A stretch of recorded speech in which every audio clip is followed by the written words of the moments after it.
Good morning, apprentices, and welcome back to another episode. Today we're going to be installing a GFI receptacle.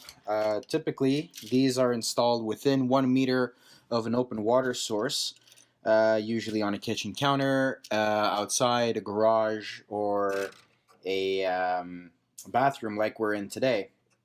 Doing it a little bit differently today. What we're going to be doing is we have our power coming in from the panel. This is our line, and then we have the power continuing to the switch, which everything will be controlled off of, or protected rather, off of the GFI. So if we take a close look here on the back, it's a little difficult to see, but the top lugs in the center between the two of them, it's stamped line. We have our neutrals coming on this side, which is our white wires. And we have our blacks coming on the common, which is the brass wire, the brass screws, and the black wires.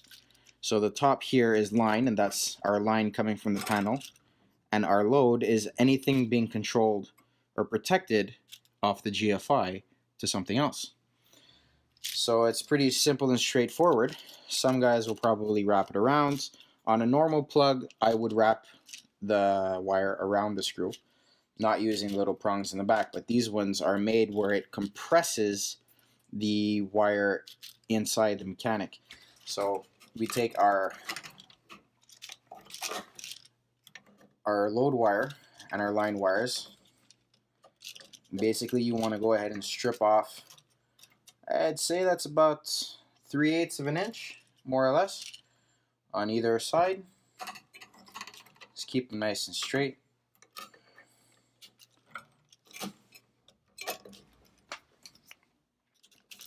You don't want to over tighten them, but you also don't want to not tighten them too much. I saw a video on YouTube not too long ago where the guy was talking about torquing it properly. I mean, you can go ahead and get yourself a torque, I guess adjuster or wrench if you want to. But the only time I've ever used the torque is on really large commercial controllers. I've never used a torque wrench or anything like that on a switch or a plug, but that's up to you. Once we get our 4 in here, so you want to remember that your cables have to stay on the same. If you cross them, like if you put this one up top here and then the one that's coming from the panel on the load side, it's not going to work the way you need it to work.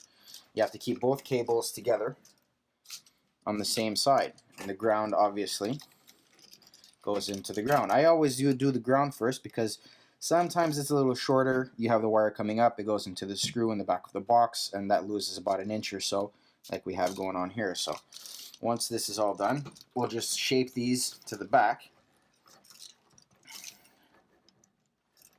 And that gives us a little bit extra to play with on the ground.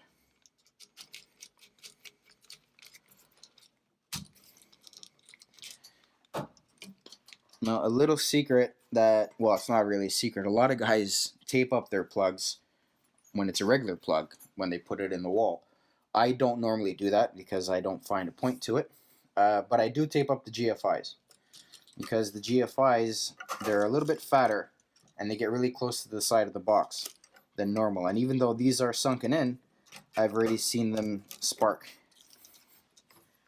And I don't typically feel like having to come back here and do a job twice.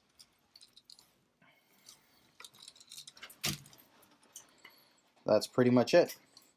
I'm not going to screw this into the box just yet because like you can tell, there's no drywall up. The drywallers have to come and finish that off. But that's what our GFI looks like. So I'm going to pause the video. I'm going to turn the power back on, and we're going to test out the GFI. Okay, so there's really only one way to test out a GFI properly. I mean, some multimeters come with a GFI tester. I prefer the good old-fashioned plug tester. This one, particularly, has that little button. That, when you push it, when it's plugged into a GFI, it'll trip. It'll send a ground signal to the GFI, and it'll trip it out. And that'll tell you if it's working properly or not.